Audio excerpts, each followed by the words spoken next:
All right, so welcome back to Military Guna TV. Thank you very much. And this is the JPL review show. As you know, we have to run through all the games and all the events and all the actions that took place over the Sunday, Monday, the Sunday, Monday category of the Jamaican football. So that's how we played. We played on Sunday, we played on Monday. Monday night football, it's a must, but definitely pretty much an entertaining game. I'm still disappointed because I didn't get to see saw two of the games, and because of that, I cannot do my Premier League team of the week.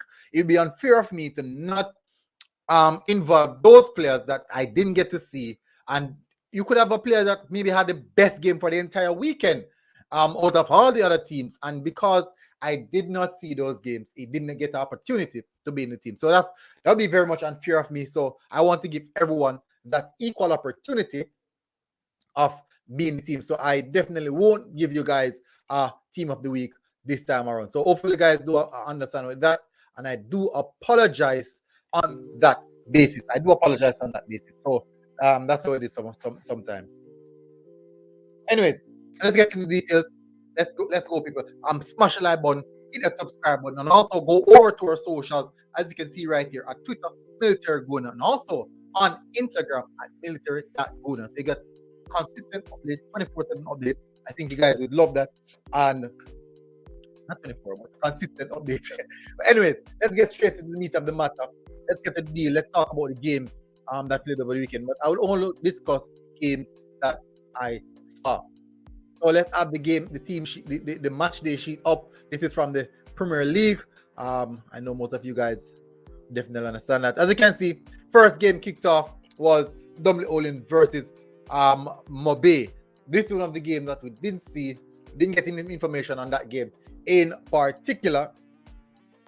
So it would be difficult of me to have anything to say on that. And also the Veer versus Malines game. So our day started off with Tivoli versus Umberland. That is where the day started off. So we have to start it at that. So a good encounter. It was draw. That game ended in a 1-1 draw. We have first goal scored by Mullins and also Keno Simpson would share the spoils between Tivoli and Umber Lions. Pretty much a good encounter. I thought that Umberland would have actually defeated Tivoli, if I should be honest and fair with myself. That's what I thought. But that's not how football is, basically. Anyways, the next game, which is a big encounter, I strongly believe this game was a very much game of entertainment, red cards, fouls, all different aspects, good goals, quality goals as well, team coming back, and all these aspects. All right, so we started off kickoff, pretty much a good game. Both teams trying to get an early attempt in regards to getting the foot in front in the game. None of that. Some great saves early out by Eric Edwards. Portmore United trying to plow hope in the defense of the Arnett Garden team. Ezra Simpson got a red card early out in the game, basically. Got a red card. And I was pretty much disappointed in that. Now, first goal was scored by Marlon Allen. Lovely pass here. Great work from Romario Guthrie, the captain, playing the ball inside the channels. And definitely put it onto the part of Marlon Allen, and he put that one away quite nicely. Then now on the 70th minute, Kenny Charleston, Charleston scored a lovely peach of a goal for Portmore United. A ball came across by Watkins, the defender, and put it onto the toe pint of Charleston. Lovely control, and he just barely placed it onto the far post, beating Eric Edwards. Now, on the 78th minute, we have Ronaldo Cephas, as you know, the danger man for Arnett, scoring it. I think it's the sixth goal of the season. Scoring the sixth goal of the season, I believe. Hopefully, I'm not getting that one wrong. And snatching the win away for Arnett. The 3 points for Arnett, and they walked off smiling. And that's quite good. That's quite nice. Now, let's move now to Monday Night Football. Monday evening, going to the night football, where we saw Arborview versus Mount Pleasant. I did a review show on this one specifically because of the nature of the encounter, and Arborview turning over Mount Pleasant. Yes, Arborview is a bigger team for Mount Pleasant, but in recent time, the amount of money spent by Mount Pleasant would expect a lot more. And we did say that Jillian would be a huge issue for Mount Pleasant, and we can see that coming. You can't just put by a bundle of players, and not because they're quality players mean that they're just gonna perform. That's not how football is. Orderland Arden was the one who got the first goal. A lovely cross by Hamilton, and Arden just run onto that one and put it where the keeper was coming from. Joshua Anglin with a half volley. You call it a full volley? The half volley, and in the top of the top bins, you would call that. I would say that was top bins. The 57th minute.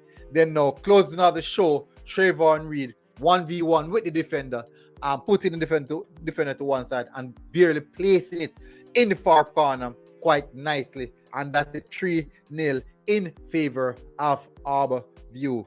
Arden, Anglin, and Trayvon Reed came together and produced the goods. And a lovely game as well by O'Shane Staple. Many people would go without notice. He hit the bar about two times he hit the bar. Lovely performance from him.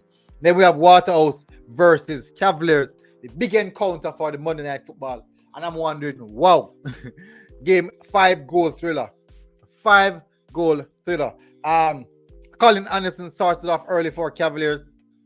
Cavaliers managed the game pretty well on the 12th minute going forward, but and then now Waterhouse plowing and going hard, extremely getting themselves involved in that, in trying to find themselves back on the score sheet, where I think it was Keith Simpson, I can't remember.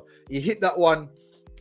He got a clear opportunity, kicked it, and there was some double deflection between Giovanni Leng and Richard King, which led to an own goal.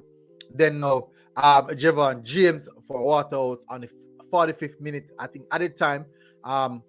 Basically when that pass came across, I think was Ricardo Thomas.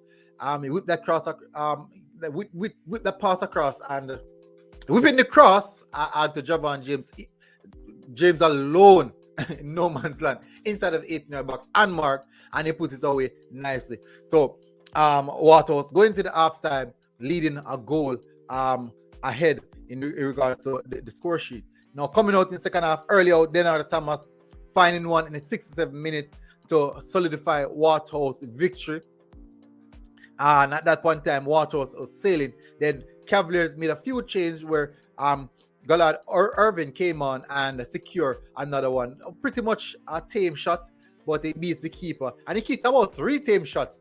And the keeper, I'm not sure, but the keeper seemed to be a bit nervous from length firepower, and they're not coming out at all. But that's it. That's definitely it. Let me see if I can bring up the Premier League table so you guys can have a look to see what's happening. I could use the league table, but mine is a bit more nicely round up visual to the visual eyes. Dunbeholden leading the league at this moment on 31 points. Waterhouse on 29 points in second position. Arnett in third and 27 points. Mount Pleasant still in reverse on 22 points. And they started off the season quite well, and now they're deteriorating. Cavaliers in 5th, Harbour View in 6th. And I don't think I need to go any further. down the table. But people, that is how the league table sets up. That is how the league sets up. These are the happenings over the weekend. As I said, I do apologize that I couldn't run through the other games. I didn't get them to run through. I didn't see them as well. So definitely hopefully JPL can start out there that issue in regards to viewership and airing the games, because we need to see the games. But anyways, until next time, people, smash that like button. Until next time, people, Military Guna TV, we are out. Boom. Oh, like, share, and subscribe, and follow socials, people. Follow our socials.